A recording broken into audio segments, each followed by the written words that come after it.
Halo semuanya, apa kabar anak-anak ibu? Nah, sebelum kita belajar, kita perkenalan dulu yuk.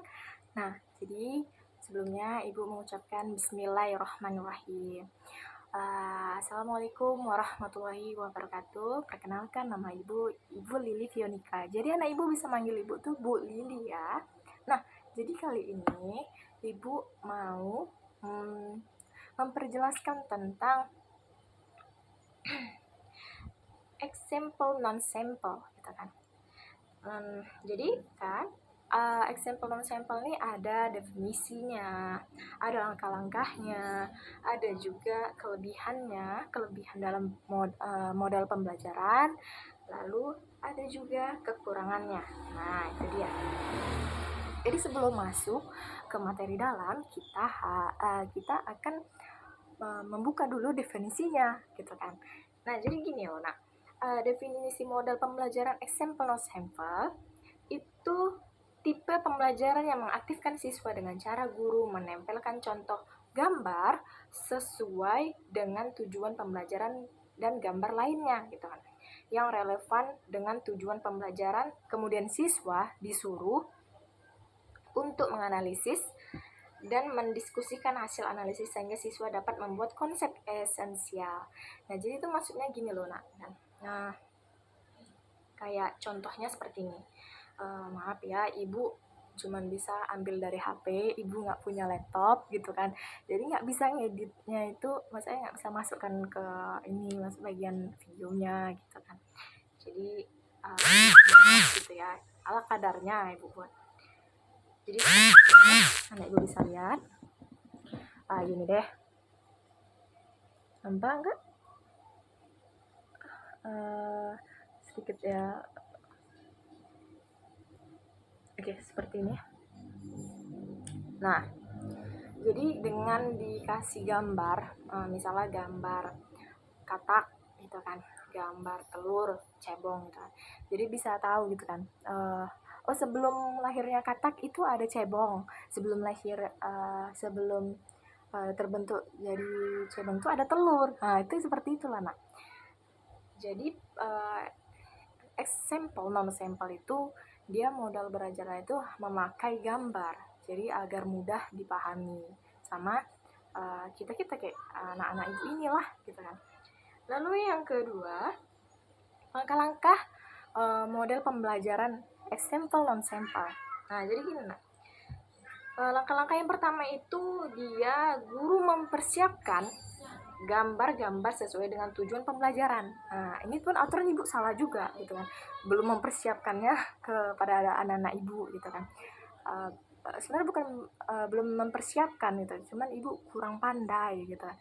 Jadi cuman bisa menjelaskannya aja. Jadi seperti inilah gitu kan, guru mempersiapkan gambar-gambar sesuai dengan tujuan pembelajaran seperti itu. Lalu guru menempelkan gambar itu di papan dan ditayangkan lewat OHP atau juga dengan PowerPoint. Nah, tuh guru memberikan petunjuk dan memberi kesempatan kepada siswa untuk memberi perhatian dan menganalisis gambarnya. Nah, lalu melalui diskusi kelompok, buat itu atau 2 orang atau 3 orang gitu, itu diskusi kelompok. Hasil diskusinya dari analisis gambar yang tersebut dicatat pada kertas. Lalu tiap kelompok diberi kesempatan membaca hasil diskusinya itu gitu kan. Misalnya gini kan, ibu kasih contoh kayak tadi, kata mana dulu yang lebih dulu, kecebong, telur, atau kata gitu kan. Pasti kan karena udah lihat gambarnya itu gitu kan, anak ibu pasti tahu menganalisis gitu kan, apa ya dulu gitu kan, telur dulu kah, cebong dulu kah, atau katak gitu kan. Jadi karena udah tahu, udah bisa menganalisis, udah berdiskusi sama kawannya itu, pasti kan tahu, oh ya sebelum ada cebong itu ada katak dulu, atau bisa juga kan gini, telur dulu, cebong baru katak, pasti kayak gitu ya kan. Nah, tiap kelompok diberi kesempatan membaca hasil diskusinya. Nah, jadi nanti kalau misalnya ibu udah siap gitu kan, udah tahu gitu kan hasil diskusinya, itu ibu kasih maju-maju ke depan satu-satu gitu kan.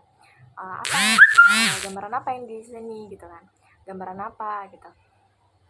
Lalu mulai dari komentar dan hasil diskusinya sih guru mulai menjelaskan materi sesuai tujuan yang dicapai. Nah, udah selesai anak ibu menjelaskan hasil apa yang pendapat anak ibu berikan gitu kan, atau komentar yang udah ibu kasih dengan gambar yang telur kata apa itu kan. Nanti baru ibu luruskan sampai tujuan pembelajaran gitu. Nah, lalu ada kelebihan dan kekurangannya. Kelebihannya itu siswa lebih aktif berpikir kritis dalam menganalisis gambar yang relevan dengan kompetisi dasar KD, gitu kan. Lalu siswa mengetahui aplikasi dari materi berupa contoh gambar yang relevan dengan kompetisi dasar. Yang ketiga, siswa diberi kesempatan mengungkapkan pendapat yang menganalisis gambar yang relevan dengan kompetisi dasar. Jadi anak ibu tuh kalau misalnya ayo tebak ini gambar apa, ini gambar apa kan. Pas anak ibu kayak macam, pas anak ibu gini kan, oh iya, misalnya, semangat gitu.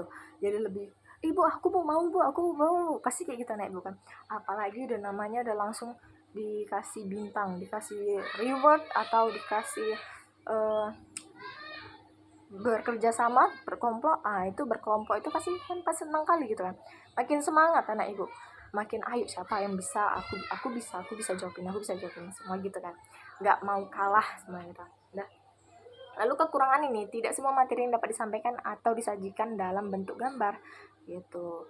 Jadi nggak bisa semuanya itu dalam dikasih bentuk gambar gitu. Nah, kekurangan efektif waktu karena menemui amankan waktu yang lama. Jadi kalau menggunakan metode ini, strategi ini gitu kan, nggak punya cukup waktu yang lama gitu kan. Jadi ya gimana, dia lama gitu kan, dan mendapatkan waktu yang sesuai untuk bisa belajarkan ini. So gimana ya, ibu pun belit juga ngomongnya. Dia karena memakan waktu yang lama, jadi nggak semua itu bisa tercapai dengan tujuan belajarnya itu. Mungkin itu saja yang bisa ibu jelaskan. Lebih dan kurangnya ibu mohon maaf sekali lagi, karena tidak ada gambar, tidak ada contoh yang lebih bagus lagi gitu. Lebih dan kurangnya ibu mohon maaf. Wabillahi taufiq wal hidayah. Wassalamualaikum warahmatullahi wabarakatuh. Sampai jumpa nah ibu.